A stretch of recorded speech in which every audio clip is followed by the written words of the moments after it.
Hello and welcome everyone. Thank you for joining us today. My name is Lydia and I am the chair of the IOSH Education Group. I've recently taken over as chair and our group is working on a range of events and resources to support the education sector. Today we welcome Steve from CLEAPSS and a webinar that covers risk assessments in school science and design and technology and what does effective practice look like. I'll be monitoring the chat box throughout and we will have the opportunity at the end to ask Steve some questions. And also if you have any feedback on any webinars you'd like to see in the future, please do pop it in the chat as well. Handing over to Steve, thank you. Okay, thank you very much, Lydia. That's great. And thank you for attending and listening. It's an opportunity to talk about managing risk in the context of schools. So hopefully this will be useful. The aim of the exercise really is to look at what risk assessment looks like in school science and DT, but also to have an opportunity to look at what CLEAPSS does, what its role is in trying to secure that. So there are a couple of photographs. I can't take credit for this one. This was provided by a school. It did say originally underneath it, every time you forget to hand in your homework, this bunny cries, so I've kind of pinched it in order to get a sense. But we try all sorts of strategies to encourage schools to have an effective approach to this. And in the end, we ended up with furry animals and moral blackmail in order to try and persuade them to do it. The other things I think that are important by way of a context is, before I start properly, it's very important to understand that essentially practical work in practical subjects in schools is intrinsically very safe. It has a very good safety record, and it's very easy to get carried away with the places where it went wrong. I think it's very important. Now, this hasn't always been the case. I'm particularly fond of this picture, which I believe was taken in a girls' independent school in the interwar period.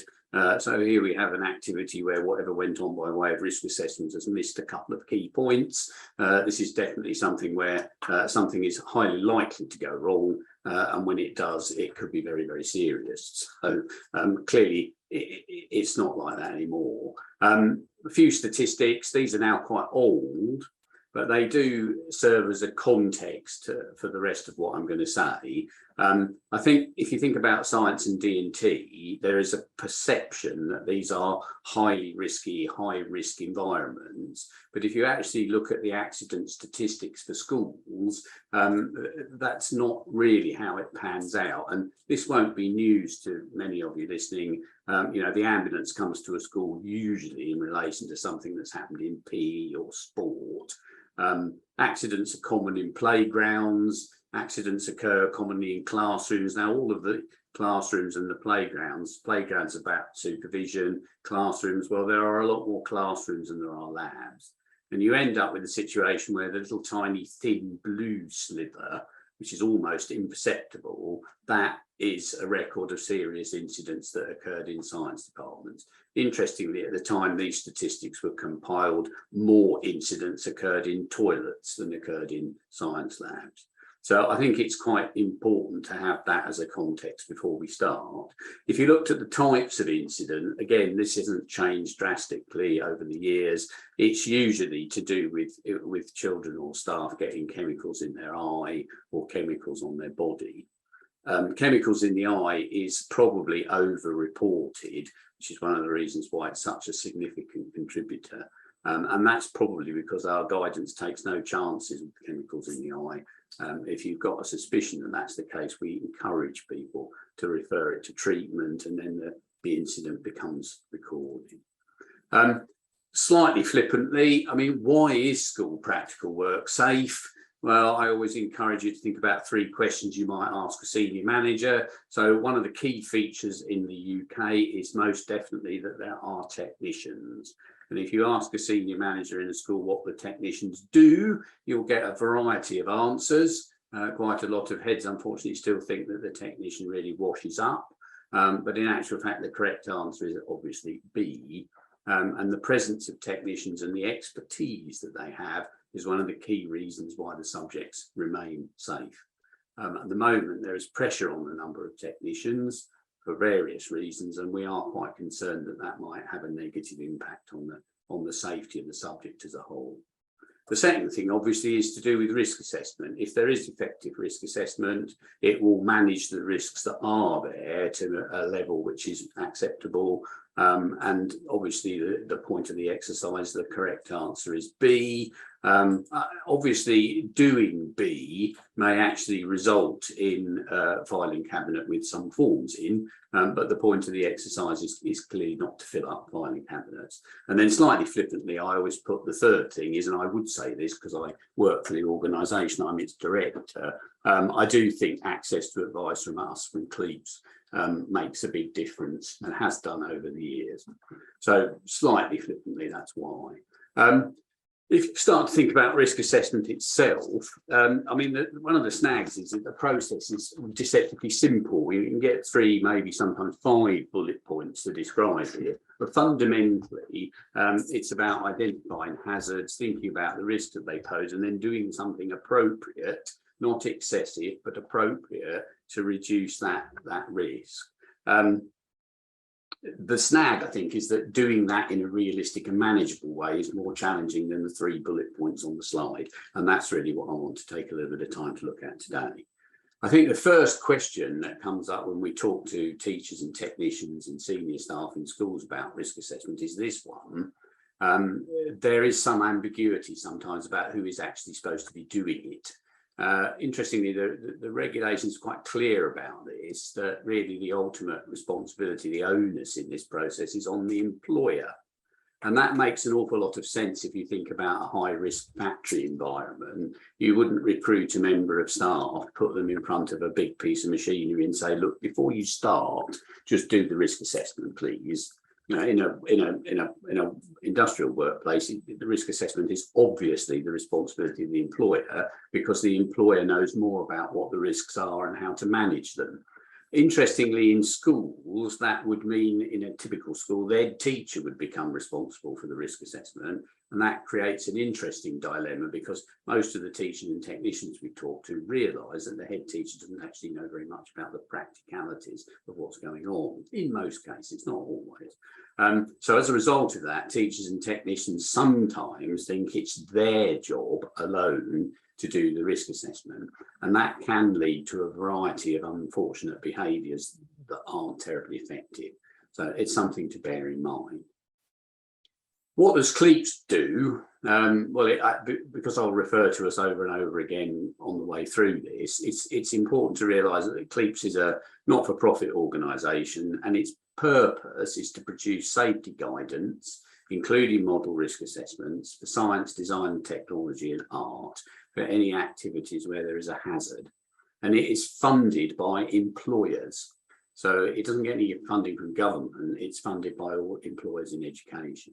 And it's been doing this, well, it's existed since 1963 as an organisation, so it predates the Health and Safety at Work Act, but it's certainly been doing this risk assessment function since 1974, since the inception of Health and Safety at Work. And what happens is employers buy into the CLEAPSS service package, and what they're effectively doing at that point is instructing their teachers and technicians in those subject areas to follow the CLEAPSS advice. And that advice is mediated via websites. There are 3 websites, but we also have a helpline, and you can phone or email the helpline, and we get about 9,000 inquiries a year into the team, usually for amplification or explanation of the guidance, to be fair. And at the moment, somewhere between 95 and 98% of schools across England, Wales and Northern Ireland are members of CLEAPSS one way or another. Okay, so what are we actually trying to do? So this slide comes up in all of our health and safety training, and it's probably the central slide to what I'm trying to say.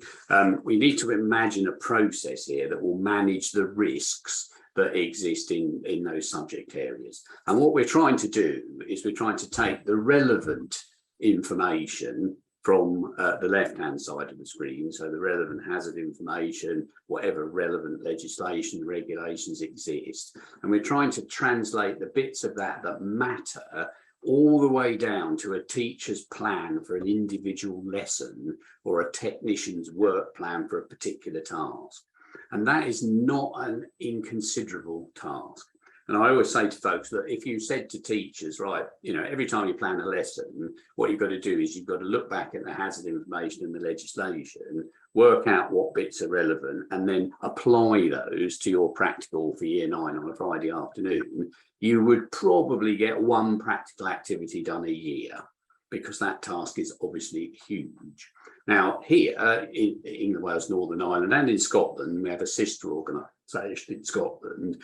This process is made slightly easier because there is a CLEAPSS or a CERC in Scotland, and it becomes our job, myself and my staff, to look at the hazard information, to review the legislation and regulations, and to interpret those in a way that makes sense in the context of a school. And as we do that, we have a bit of experience for doing it because we've been doing it since the beginning. When we come up with a proportionate interpretation for a school, we will always run that past the people who own the legislation, which 9 times out of 10 is the health and safety executive, and check with them that they're happy that our guidance is okay for a school context. So you've then got CLEAPSS advice. Assuming the school belongs to CLEAPSS, got access to that advice, you could tell the teacher that before they planned the lesson, they needed to look at CLEAPSS advice. Well, you can probably imagine, and certainly if you've looked at our website, you will know that process is quite time consuming as well. So if each teacher had to look up anything relevant to their lesson on the CLEAPSS website, they might get one practical done a term, because it's still quite a big job. So the key step, and this is the tricky bit, is that as a team of teachers in a department, there needs to be a process where they engage with the relevant bits of CLEAPSS advice and they translate the outcomes from that process into some useful notes in a scheme of work. And then individual teachers then only have to look up the specific lesson in the scheme of work and just about what circumstances are very specific to this Friday and their group of children. And then that gives you a process for getting the information from the left all the way down to the right-hand side. The existence or otherwise of a scheme of work or a scheme of learning is sometimes challenging. Some schools have better ones than others. Some will tell you they bought theirs from a publisher or an exam board. There's a question mark about how effectively the risk has been managed in that scheme, but that's a bit too subtle for this. Whatever the process is in that department, in that school, it should appear somewhere, and the most obvious place to find a description of it would be a health and safety policy in the department. Now, obviously, the regulations don't mean there's no legal requirement for a science department or a D&T department to have its own individual health and safety policy. That's a requirement on the employer as a whole. However, at CLEAPSS, our recommendation is that having a departmental policy is an incredibly effective way to manage the risk management processes in the department. And so we produce a template for that. And I would be very surprised if you found a department anywhere that didn't have its own health and safety policy. And somewhere within that should be some guidance about how to carry out risk assessment, what the expectations are in that department, and how to make the process manageable. What we then end up with is if you've done it, you need to share your significant findings so that they are available for the other members of the department to access and use and inform their planning for their lessons. And what we suggest to people is the best way of managing that is that they need to make the notes, the outcomes, the significant findings available somewhere through what we would call a point of use text. Now that's our phrase, but it covers things like a scheme of work or pupils' practical sheets or a teacher's planner. It's some documentation that is already in use in that department as a way of recording useful information about the lessons, and that's the place to put it, because that means that people will actually be able to refer to it while they're carrying out their actual lesson plan.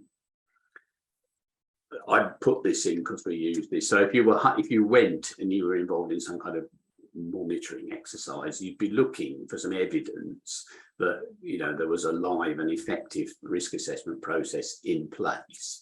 What you wouldn't do is look for some folders or some files in a filing cabinet, or for that matter, some folders or some files in some shared drives on a computer system, because those documents have become separated from the activities themselves. And although they might look nice, they will not be actually managing risk. And what you end up with there is you end up with an alternative reality. So you may have a perfect set of risk assessments in a filing cabinet, but the practice in the lessons is in no way connected to those. And that's not effective. And sadly, we do see that from time to time.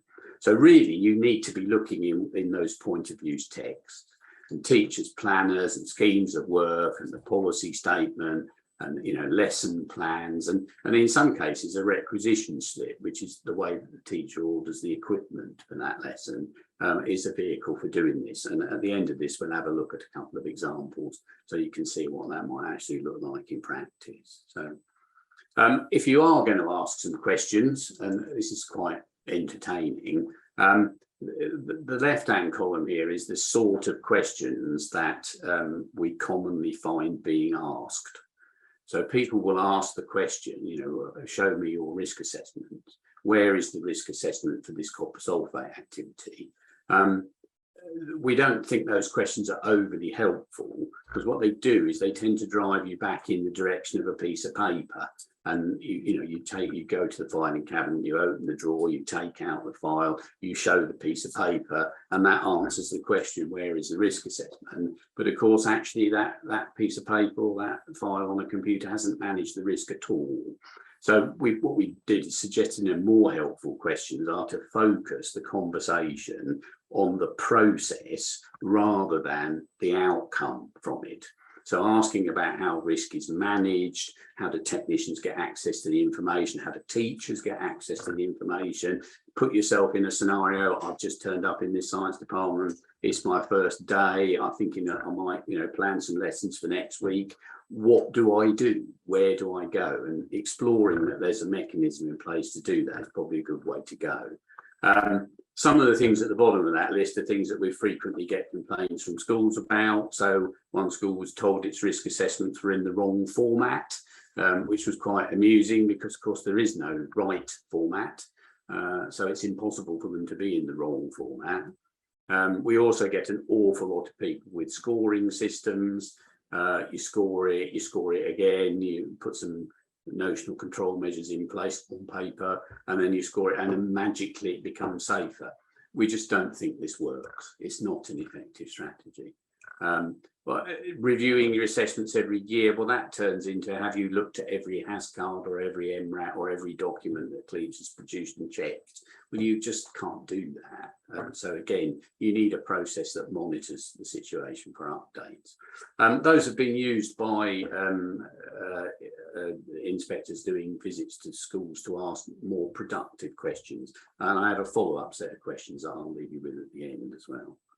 Okay, so issues. I think the most common one is the one I've alluded to already, and that's the alternative reality of the filing cabinet. Why does that happen? Well, the start of it is it's to do with semantics, it's to do with the word, and it's because the phrase risk assessment describes both the thinking process, carrying out a risk assessment, thinking about hazards, identifying the risks, thinking about who's affected, thinking about how to manage that, is distinct from what you then might record at the end of it. And the risk is that the focus becomes on that written record at the expense of that thinking process. And files in the filing cabinet never made anything any safer. It's the thinking that would make a difference. So trying to stay focused on the thinking, we're presented with we're potentially with this excessive emphasis on too much in the way of a written record. This is quite a common challenge for science and to a lesser extent D&T departments in schools, where people are being pushed in the direction of systems based on filling in lots of paperwork. We can understand why this happens, and I think at this point it's probably quite useful to consider an analogy with a widget factory. So in a widget factory, if I was the owner of a widget factory, my factory makes widgets.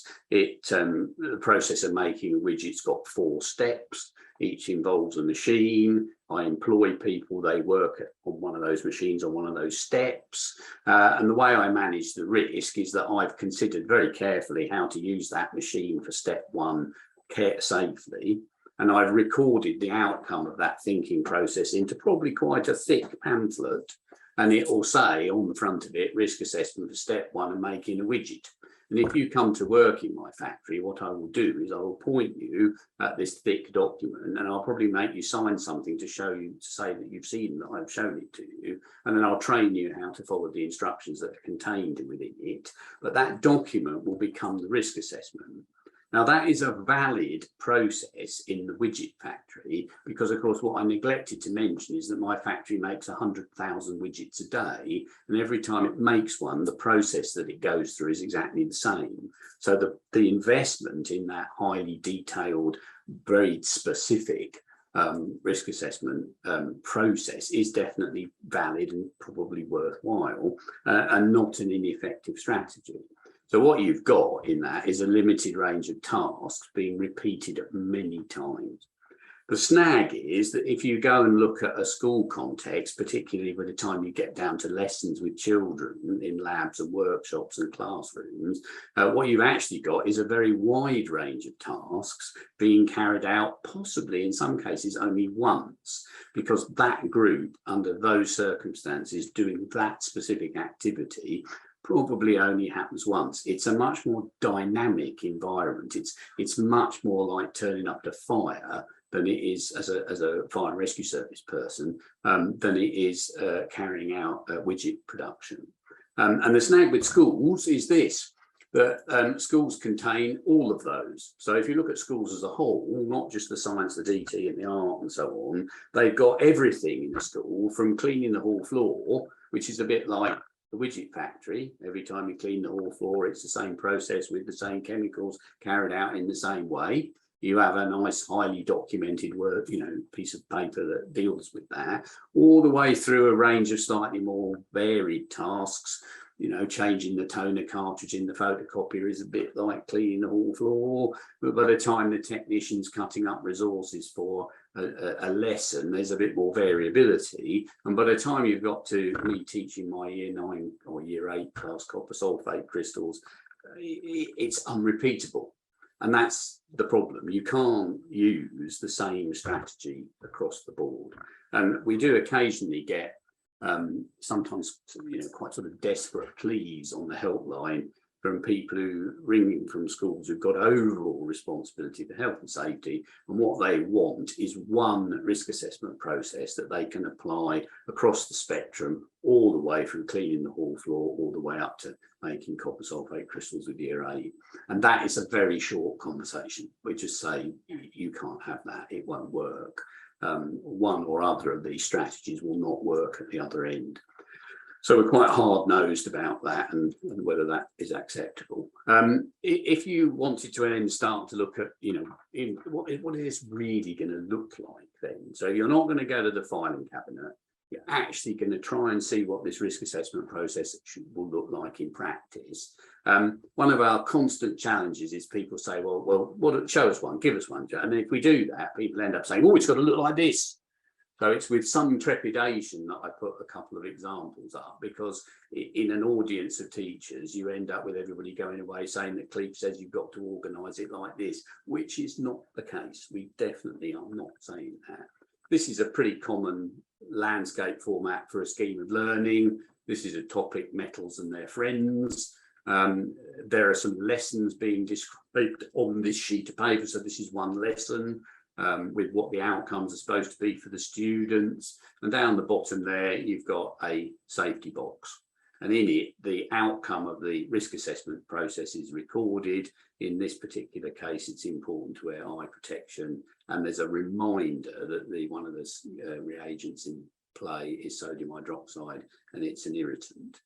So if the teacher, if the department has this type of documentation, as a class teacher planning that lesson, I am immediately directed to think about that.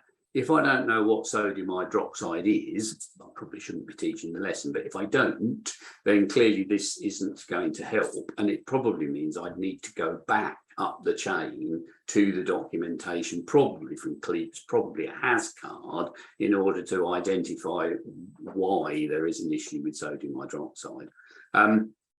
One of the ways we suggest that people improve this is to put on it some annotations to the particularly to identify, for example, which HAS card has got sodium hydroxide on it. It makes it easier to go and look it up and check that it's not changed. So there is some advantage. That's just one way of doing it. I've animated this over all of them because this is a very important message. So, you know, this may not be suitable in a particular school, but it's certainly one way that schools do it. And, you know, it may not look quite like this, but a landscape format for a scheme of learning is very common. The final step in that diagram, in the slide that I suggested was the key one, is the bit where the individual teacher looks at the safety notes and adapts them for their particular lesson with their children in. Now, they need to make a record of that, and it's absolutely vital at this point that that record is made on something that they are going to look at when they are about to deliver the lesson. So commonly, this is the worksheet or the procedure for that, but for a particular practical. The handwritten notes on this have been added by a teacher to highlight things that are very specifically important for them to remember when they're going into their lesson. So that you could do it like that. This is quite common. Lots of teachers still, even in the 21st century, have a paper planner in which they just note down which lesson they're going to do. So here you can see that the lesson, this lesson, which is the SOAP, is this lesson here, which is period 2, Wednesday, the 12th of September. And there are some safety notes here: wear goggles, check that you've put in the anti-bumping rails, and watch out for Steve and Jason because they're a bit of a nuisance. You know, remembering that the biggest risk in most science classes is actually the children, not the equipment. This column always interests me. This has been adapted. This column was supposed to be the homework, and the teachers decided that they're going to call this column the risk assessment. Now, this is a bit tricky, isn't it? Because we all know that if you look at what's recorded in that column, this is most definitely not the risk assessment. This is, if anything, this is the significant findings from the risk assessment. So you might say, well, where is the risk assessment? Well, then you really do seriously need to go back. So that's what I'm going to do to this, because that entire process involving CLEAPSS identified by the employer, involving the original access to the hazard information legislation, all the way through CLEAPSS, through the scheme of work, through the interview, that is the risk assessment. So this bit that you see here in the end is only the outcomes from it. And it's a partnership activity between the teacher, the employer, and the folks working at CLEAPSS. Those are quite common formats. Again, you know, there is no right answer. You don't have to do it like that. I've got one other example, and that's this one. I put this up for two reasons. This is another form of point of use text, the one on the left. So this is a requisition slip. Now, my main reason for putting up this is don't be put off or encouraged by the absence of neatness or the presence of neatness, because the thing on the left does in fact contain appropriate outcome from risk assessment: care, electrics and water, beware of hot lamps, pointed forceps, must come in a wooden box. So lots and lots of interesting, relevant safety aspects about managing, say, grass breaks. You know, so it's all there. And whoever wrote this while they were thinking about delivering this lesson has really thought very carefully about the risks. The thing on the right looks superficially better organized, but it's very passive. And this box was empty.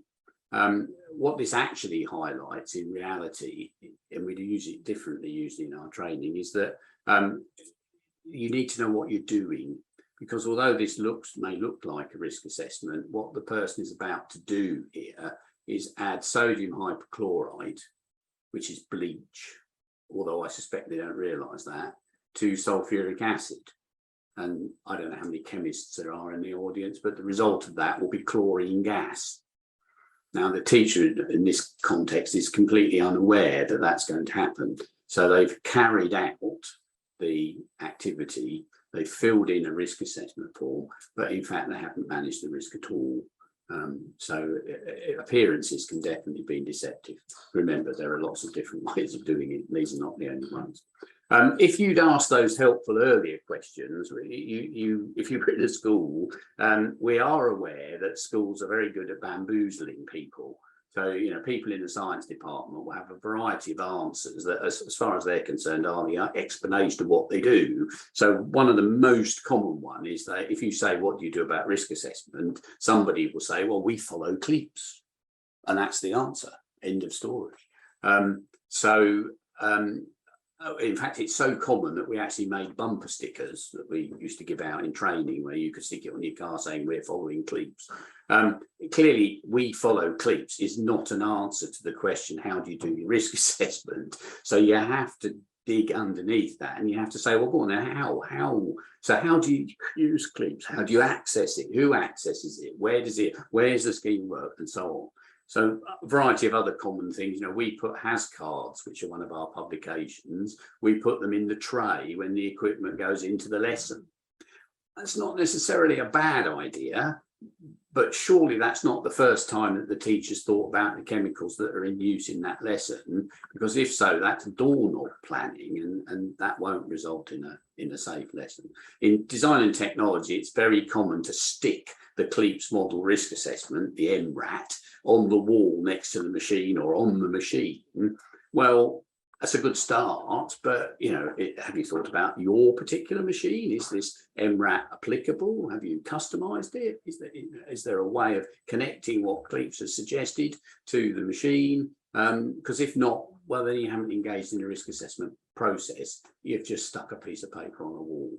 So a variety of things, quite useful. It's quite common for teachers to say that the technician does the risk assessment. I mean, this is just nonsense. The responsibility for the safety of the children in the lesson is the teacher. The teacher has to engage with that in a meaningful way. It can't be done for them by somebody else. Technician might help, might provide information, might find stuff, but they're not going to do the thinking to how to make the practical safe. Not least of which, as I said, because most of the risks are to do with the children and only the teacher really understands the children. So that's quite common. The lack of a scheme of work or somewhere to write down useful safety notes is a major problem in some schools. And it tends to be where the teaching force are very experienced.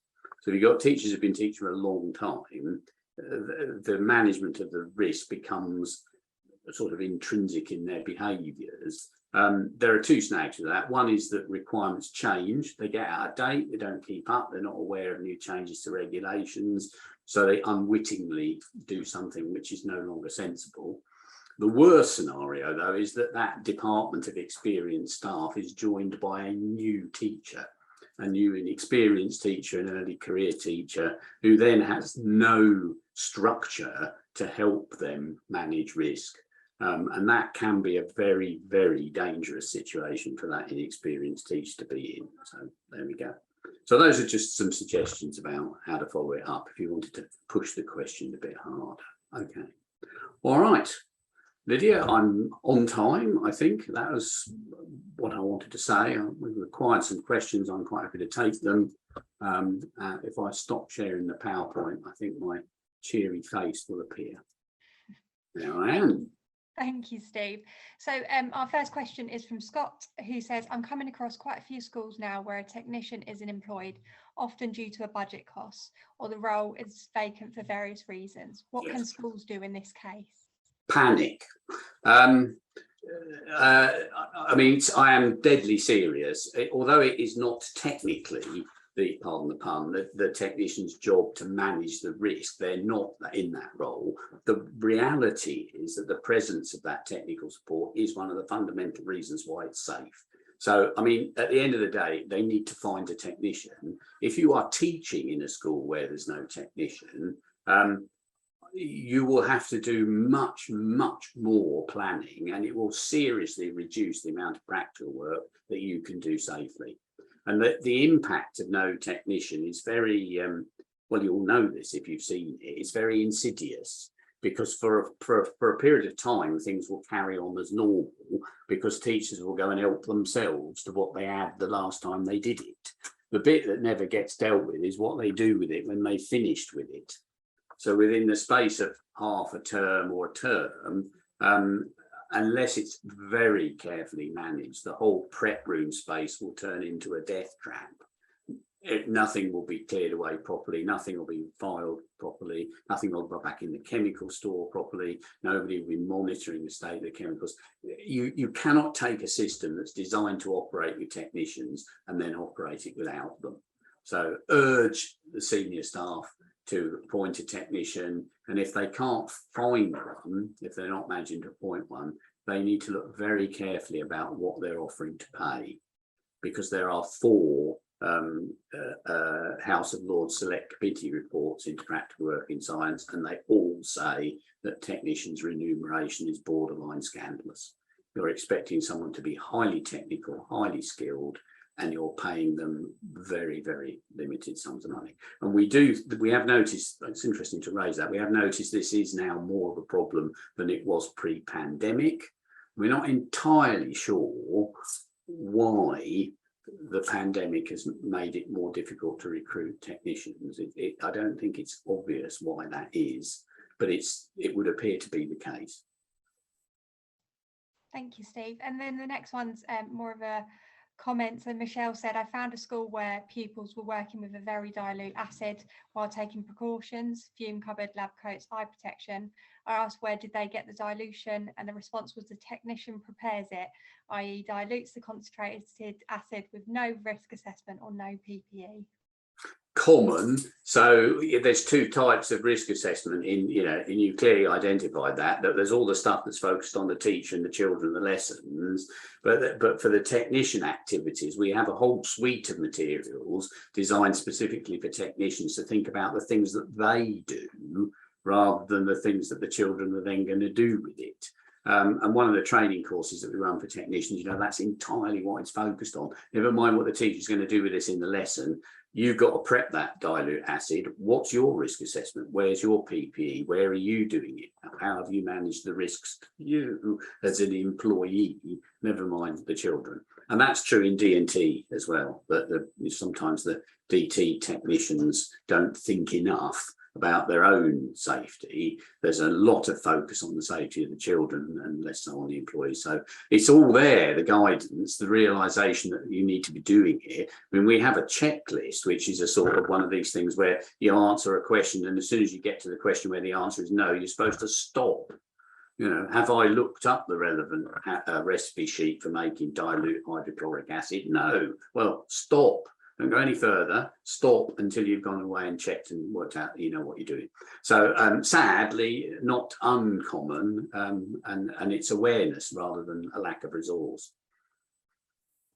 That's it for questions and comments. We only actually had 2. So I don't know if you want to add anything else, Steve, or... That's dangerous. I could be here for many hours. I hope that was useful. It's quite difficult to judge what to say. I mean, CLEAPSS has a very long history of doing this. And sometimes it's quite difficult to see the wood for the trees at our end, but we are very conscious that folks going in and looking at science and D&T in terms of looking for good practice for risk management, it's sometimes quite difficult to know what it would look like. What would they be doing? Because they clearly won't be doing the same things that you'd be doing in a nuclear power station or an industrial forge, because the risks are not at that level. Opposite end of the spectrum, of course, is to assume that there is no risk, and that is absolutely not true. Even in primary schools, we have people saying, "Oh, I don't need to worry about it. There's nothing risky in a primary school." Well, I have a list of at least 12 key questions to ask. Can you use, what are the right batteries to use with younger age children to make circuits? Now, this question has an answer.